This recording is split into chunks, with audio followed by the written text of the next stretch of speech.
changed the rules. We brought our allies together, and we tried this thing called free trade. We used our Navy, the only one to survive the war, to patrol the global oceans so that anyone could go out anywhere and purchase any raw commodity, bring it home, process it into a finished good, and then re-export it for hard currency.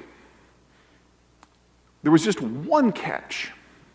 You had to be on our side versus the Soviets. We bribed up an alliance. And it gave us this map. The deep blue, those are the countries we cared about before the war. The medium blue, those were the new allies in this new global order. Orange, those are the other guys. We don't like to talk about them in this country. And then the light blue is what really matters. That's the field of competition. It was a global contest. We could never deny battle. But then one idle Tuesday, in the very definition of pent-up demand, the Germans had a party. And it was over. And the Americans didn't know what to do because for the last 40 years we had been living in the shadow of nuclear Armageddon. But that was now gone. And the map changed. The places that Americans care about changed. And there's a lot of gray up there, a lot of places we really don't have a strong opinion on. Now, the person who was in charge during the transition back in 1989 was George Herbert Walker Bush, who, from a foreign affairs perspective, is the best president we've ever had. He grew up in the DC bureaucracy, ran the CIA for a while, had first-name relationships with every world leader and everyone who mattered on either side of the political aisle here in the United States. He was the right person with the right skill set, in the right job, at the right time, and us being Americans, we of course voted him out of office. And we started down what I like to call the parade of morons. Bill Clinton, with the possible exception of Jefferson, is the most intelligent president we've ever had. But he had a, how should we say, an attention deficit issue. He saw himself as a domestic president. And so whenever there was a summit, he was like, okay, I guess I gotta get ready for it now. And he'd hunker down with the State Department and the CIA and kind of cram for the summit like he was in college and it was a test the next morning. And he would hit it out of the park every single time. But there would be no follow-up. So in 8 years, we had 2 months of foreign policy. Then we had W, and let's call it what it was. We had a monochromatic foreign policy that dealt with one issue in one region, and to hell with the rest of it.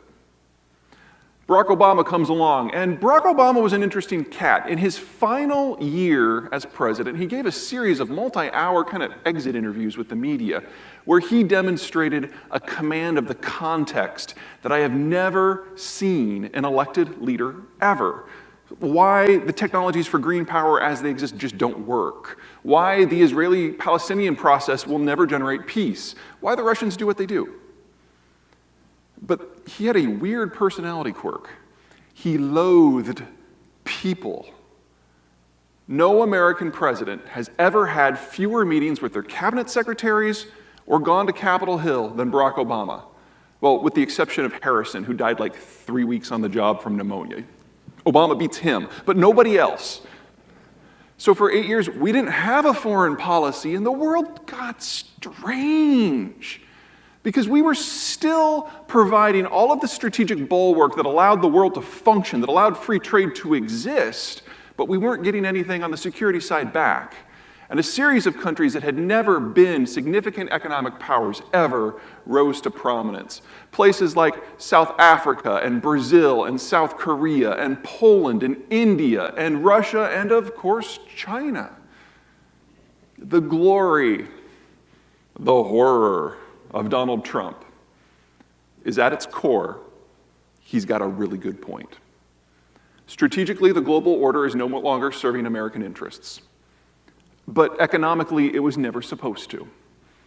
We subsidize the alliance fights the Soviets. That was the deal. Where does the American system fit in this strange new world without the rubric of the Cold War? We don't. And that's fine, because remember, global trade was the bribe. There's about 30 major reasons why the United States is going to be just fine in a world without a global system. I'm going to talk about 5 today. Number 1, trade. We don't do it. Trade was the bribe. We're the least involved economy in the world. Last year, only about 8% of GDP came from exports. About half of that's within NAFTA. So the US can have a regional trade system without needing a global trade system. Second, energy. The broader the bar on this graphic, the more crude that comes out of the country. OPEC is there in the far right in black. The taller the bar, the greater the cost of producing the crude. And this is full cycle. This is everything from exploration to tax. US shale crude is the light blue bar on the far left. Now, this is data from 2012, so 6 years old. Back then, we produced about 4 million barrels per day of shale crude.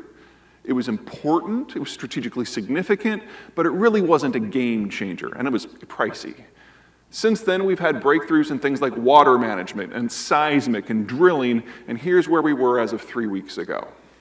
Folks, energy independence is not something for the distant future. Functionally, we're there now. Technically, we will probably be there in about 10 to 16 months. The last link between the United States and the broader system, the last economic link, is breaking right now. Third, demography. Now, this is a standard demographic profile. This is India. In a demographic profile, you've got children at the bottom, then young adults, mature adults, and retirees at the top. Men on one side, women on the other. Simple mortality built it into a pyramid. Now, India here is a consumption-led demographic. Whenever you have a bulge in your population below age 40, it's all about the spending. Kids, cars, college, houses, pot, spend. But they're new. Their incomes have yet to expand to match their needs. So it's college loans, car loans, mortgages. It's high growth, but also high debt. Requires a lubricated financial system. Funny thing about a young demography like India, it does not necessarily need to trade with the outside world, because all those young people can consume most of what the country produces. That's not the case for Korea. They had a baby bust circa 1980, never recovered. So you've got a big bulge there above 40 to 65. Now, this is the mature worker category. These are people who their kids have been sent on their way, the house has been paid down, but they're at the height of their careers. Their earning power is very high. A system like this is going to have a big tax base, and all these folks who aren't spending very much, they're investing the difference. There's a lot of capital sloshing around. A country like South Korea is going to have great infrastructure, good mid-career training, and highly value-added industry. But it has to export, because those older workers aren't going to buy all of those Samsung phones. It has to be sent abroad. Now, if you're not careful with your demography, eventually you end up like Japan. Interesting problem the Japanese face. How do you run a first world economy